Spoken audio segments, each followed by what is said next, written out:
कथा प्रारंभ होत है। विराजो श्री हनुमान राम थे लक्ष्मण जानकी, सदा करो कल सियावर रामचंद्र की जय। पवन सुत हनुमान की जय, मेरे श्री गुरु महाराज की जय। बोलो भाई सब संतन की जय। बोल श्री विष्णु भगवान की जय, कार्तिक महात्म की जय।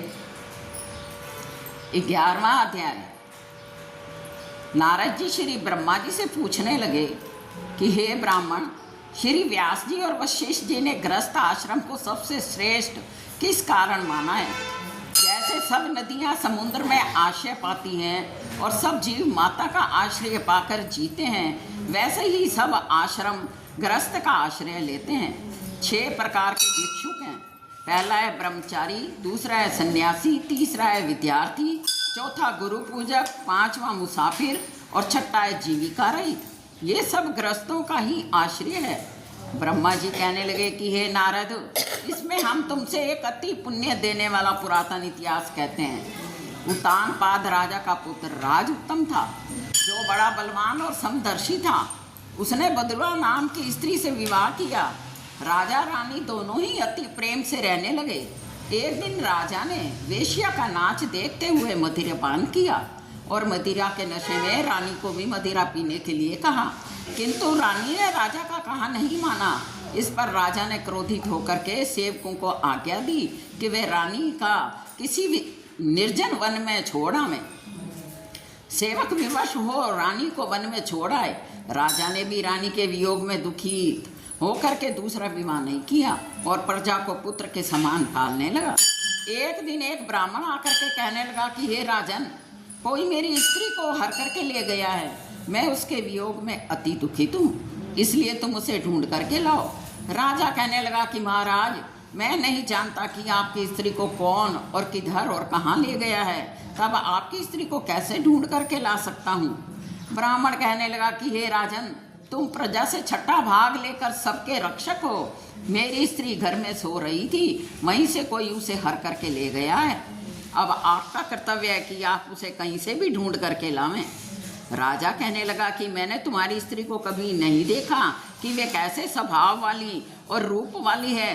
तब ब्राह्मण ने कहा कि यद्यपि वे कठोर वचन बोलने वाली, अति कुरूपा, काले रंग की, बड़ी कुर्कशा है, फिर भी मैं उसकी निंदा नहीं करता, क्योंकि वे मेरी धर्म पत्नी और अर्धांगिनी है। राजा कहने लगा कि हे विप्र, जब तुम्हारी स्त्री ऐसी कुरूपा और कुटिल स्वभाव की थी तो तुम उसे लेकर के क्या करोगे? मैं तुमको अति सुंदर और कल्याणकारी दूसरी ला करके दे सकता हूँ। ब्राह्मण कहने लगा कि हे राजन, वे स्त्री मेरे धर्म और कर्म की अर्धांगिनी है। उसका रक्षक करना मेरा परम धर्म है। जो स्त्री की रक्षा नहीं करता, उसका वर्ण संस्कार संतान उत्पन्न होती है, जिससे उसके पितर नरकवासी होते हैं। जो मनुष्य वेश्यागामी होते हैं, उनका कल्याण नहीं होता। जो मनुष्य ऋतुकाल के पश्चात स्त्री नहीं करते, उनके पितर 1 मास तक उसके रुधिर में लौटते रहते हैं। ब्राह्मण के ऐसे वचन सुनकर राजा अपने शस्त्र लेकर रथ पर सवार हुआ। चारों ओर घूम फिर कर उस स्त्री को खोजने लगा। कुछ दूर जाकर उसने एक आश्रम में कुशा के आसन पर बैठे हुए एक महान तपस्वी ऋषि को देखा। ऋषि ने राजा को देख करके उसका कुछ भी आदर और सम्मान नहीं किया। कहा कि हम जानते हैं कि तुम राजा उत्तानपाद के पुत्र हो, मगर तुम यहाँ किस कारण आए हो? राजा कहने लगा, हे मुने, ब्राह्मण के घर से कोई दुष्ट उसकी स्त्री को हर करके ले गया है। मैं उसी की खोज में इधर आया हूँ, परंतु आपने मुझको अर्घ्य आदि कुछ भी नहीं दिया, ना ही कुछ आदर सत्कार किया। सो इसका क्या कारण है? ऋषि ने उत्तर दिया कि हे राजन, तुम अर्घ्य देने योग्य होते हुए भी अर्घ्य देने के पात्र नहीं हो, क्योंकि तुमने अपने विवाहित निरपराध स्त्री को वन में त्याग दिया है।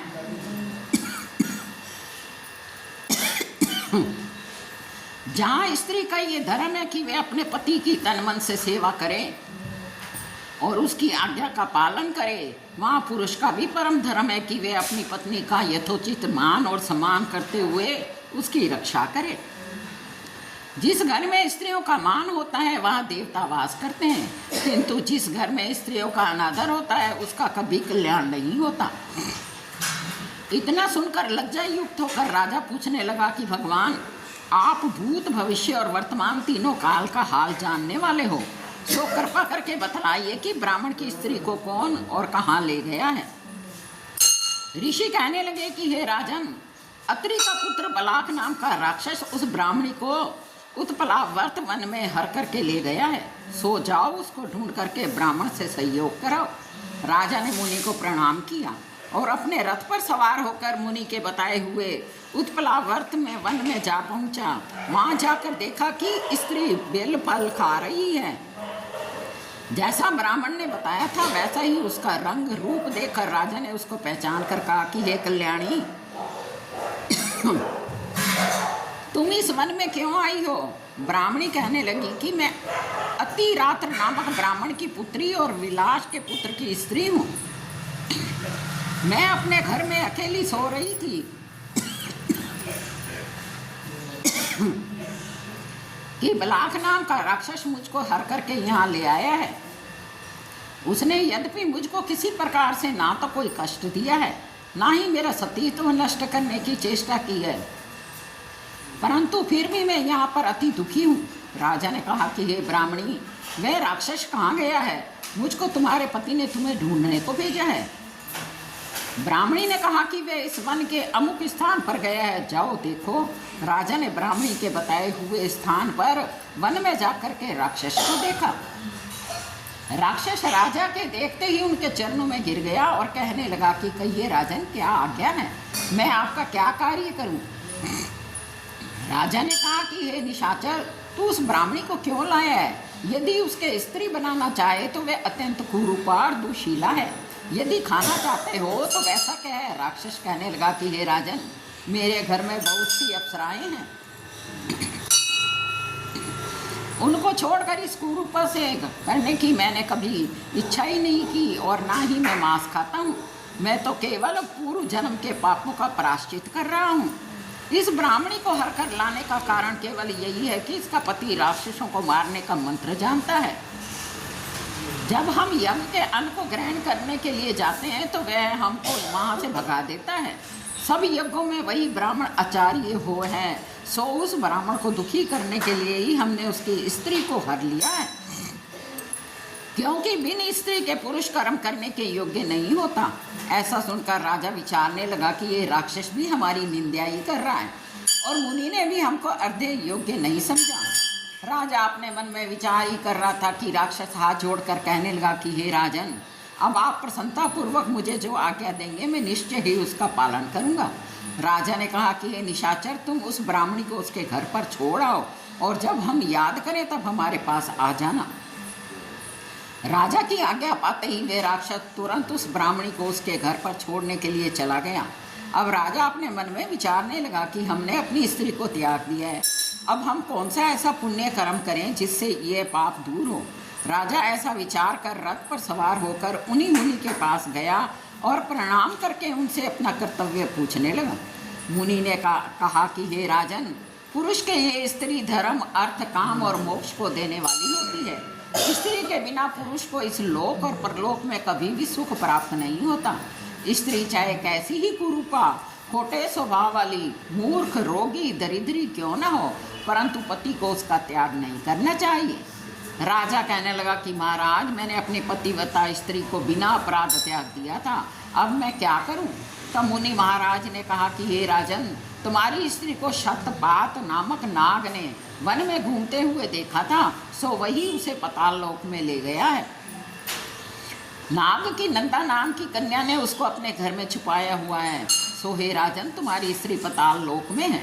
राजा ये बात सुनकर अपने नगर में आया और ब्राह्मण को स्त्री सहित देखकर परम आनंद को प्राप्त हुआ। तब राजा ने बलाक नाम वाले उस राक्षस को याद किया। राक्षस ने राजा को आकर के प्रणाम किया और उसने बुलाए जाने का कारण पूछा। तब राजा ने उसको पाताल लोक से अपनी स्त्री को लाने के लिए भी कहा। तत्पश्चात राक्षस पाताल लोक में गया। उसने वहाँ से ला करके राजा की स्त्री को उसको सौंप दिया। इसके बाद राजा रानी भी बड़े प्यार से रहकर धर्म के कार्य करने लगे। ब्रह्मा जी कहते हैं कि हे नारद, हमने तुमसे गृहस्थ आश्रम का महात्म विस्तार पूर्वक कहा है, अब और क्या सुनना चाहते हो सो कहिए। इति श्री कार्तिक मातम भाषा 11वां अध्याय समाप्त हुआ। बोल श्री विष्णु भगवान की जय। कथा समाप्त होते हैं, विदा हुए हनुमान। राम लक्ष्मण जानकी सदा करो सियावर रामचंद्र की जय। पवन सुत हनुमान की जय। मेरे श्री गुरु महाराज की बोलो भाई सब संतन की जय। राम सिया राम जय जय राम। राम सिया राम सिया राम। मंगल भवन मंगल हारी प्रभु सुदर्शन राम सिया राम जय जय राम। राम सिया राम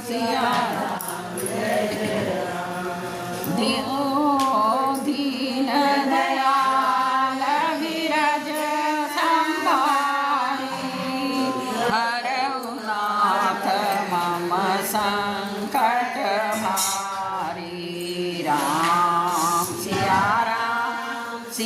राम जय जय राम। राम सिया राम जय जय राम।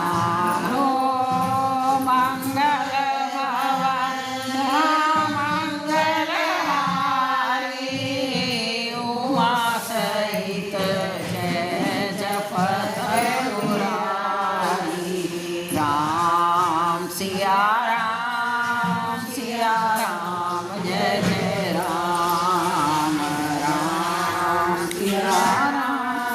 सिया राम जय जय राम। हो हरि अनंत हरि कथा अनंत गावै सुनहि सब विधि संत।